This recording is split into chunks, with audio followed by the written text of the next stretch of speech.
Assalamualaikum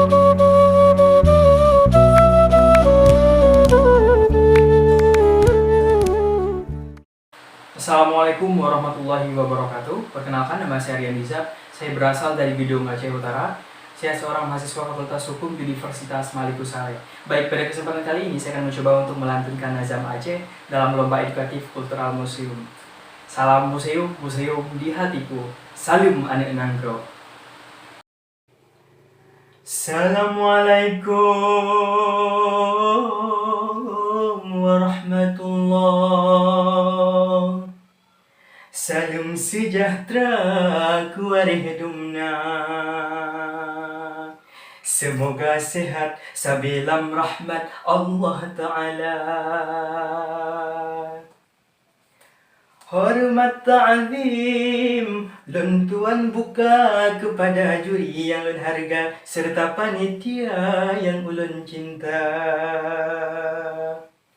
Wahai kaum lun yang metua, yang dalam nanggro atau di luar, tabetlah gaki tagrak melangkah, tajak berbagah kena tateka. Bak tempat indah Museum Islam Samudra Pasir, tempat kena bah benda sejarah yang masa dile. Bak tata mangfun replika nisan para sultan yang bijaksana, temaah lehnya kitab ngan Quran di sinan tulisan tangan orang mulia.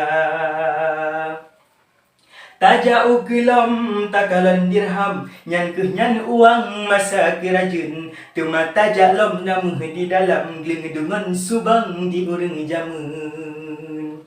Tema tagase dua boh langkah, talihat jangkoi ka dengan sudung, kanada belangong serta gerabah, indah lagoina puan ngandalong. Truh ni barengkan di atis sanding, sikin ngon parang di sinan pihna, lehnyan pelami tempat mesanding, darah baru dengan linto gemu bahagia.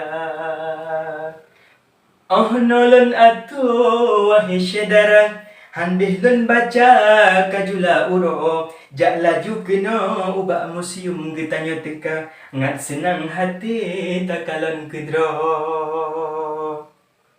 Budaya taulan bet tamelalo, seni budaya bugot tajaga, menyerta lupa melumpah palo, takut kita budaya luar. Wahai rakan lon dum anu nanggro, pelara adat bet telah duduk, siapa lagi menyokon tanyo, kapan keh lagi menyokon gino. Memadaoh no nazam baklon nyo, beklen kangen beklen rindu, tak jumpa tema bak museum dro, karena museum di hatiku. Tapajuh ranup kamirah babah, targam gapah memenyik jaro, menyotu tolun na yang salah, dan laki maah 12 jaro. Hanya sekian yang dapat saya lantunkan, lebih dan kurang saya mohon maaf. Wassalamualaikum warahmatullahi wabarakatuh. Salam museum, museum di hatiku. Salam anak nanggro.